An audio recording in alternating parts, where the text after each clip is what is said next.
ഇനി നമുക്ക് ഇതിനെ നമ്മുടെ പാഠപുസ്തകത്തിൽ എഴുതാണ്ട് ഇൻഷാ അല്ലാഹ് നോട്ട് ബുക്കിലും ഇത് തന്നെയാണ് നമുക്ക് എഴുതാനുള്ളത്. അപ്പൊ ഇത് എങ്ങനെ എഴുതണം? ഇതൊക്കെ ഇത് രണ്ടെണ്ണാണ്, ഇത് രണ്ടെണ്ണാണ്. അപ്പൊ ആദ്യം നമ്മള് കൂടി നിൽക്കേണ്ടതിനാണ് ചേർത്തിയതാണ് അല്ലേ? അത് കഴിഞ്ഞിട്ട് നമ്മൾ അതിന് ഫത്തവും പുള്ളിയും കെസറും ഒക്കെ കൊടുത്തതിന് ശേഷം അടുത്ത് ചെയ്യാൻ പാടുള്ളൂ. അപ്പൊ ആദ്യം നമ്മൾ ജബലും ജമീലും എന്നാണ് എഴുതുന്നത് കേട്ടോ. അത് എഴുതുമ്പോ കൂടി നിൽക്കുന്നതിന് ആദ്യം എഴുതണം. ആദ്യം കൂടി നിൽക്കണത് ആരാ? ജബലുൻ. അപ്പൊ നമ്മൾ ആ ജബലിന് ആദ്യം എഴുതാൻ നോക്കിക്കോട്ടോ.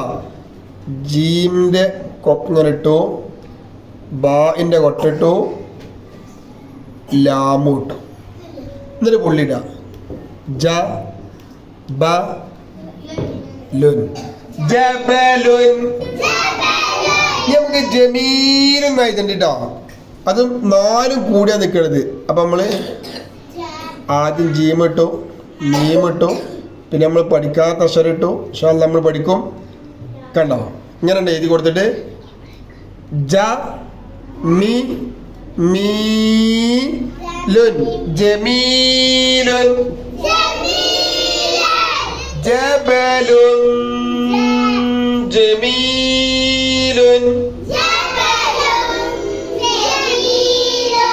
അങ്ങനെ എഴുതി കൊടുക്കാം. ഇനി ജബലും കബീറുൻ എഴുതി കൊടുക്കുമ്പോ ആദ്യം ആരെ എഴുതണ്ടി?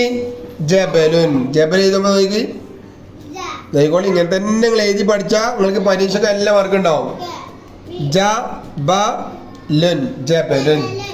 ഇനി കബീർ എന്ന് എഴുതാല്ലോ കേട്ടോ.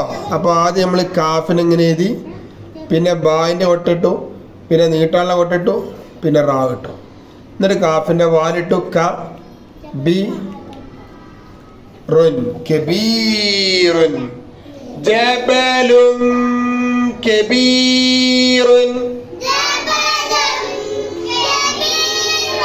ഇങ്ങനെ പറഞ്ഞ ഒരു 3 നാളെ എഴുതി കാണിച്ചു തരൂലേ? പിന്നെ ഇനി ഇതുവരെ നമ്മൾ പഠിച്ച അക്ഷരങ്ങൾക്ക് ഇന്ന് ഉസ്താദ് ഫതഹാണ് കൊടുത്തിട്ടുള്ളത്. അപ്പൊ നിങ്ങള് ഫതഹ് ഇട്ടാൽ എങ്ങനെ വായിക്കുക, ഫതഹ് ഇല്ലാതെ എങ്ങനെ വായിക്കുക, രണ്ടും കിട്ടണം. ഫതവും കസ്റും ഒന്നും ഇല്ലാതെ എങ്ങനെ വായിക്കുക? അലിഫ് മീം ദാൽ ബ ലാം ഹ കാഫ് സീൻ നൂൻ റാ വാ ത ജീം. നമ്മൾ ഫതഹ് ഇല്ലാതെ കണ്ട്. ഇനി എല്ലാ അക്ഷരത്തിലും ഒന്ന് ഫതഹ ഇട്ടുണ്ട്. അപ്പൊ ഇനി അലിഫ് മീം വായിച്ചാൻ പറ്റൂല. ഫതഹ് ഇട്ട് കൊടുത്താ അ മ ദ ബ ല ഹ ക സ ന റ വ ത ജ. ഇതൊരു എഴുതി കാണുക. നാളെ വായിച്ചു തരുമോ?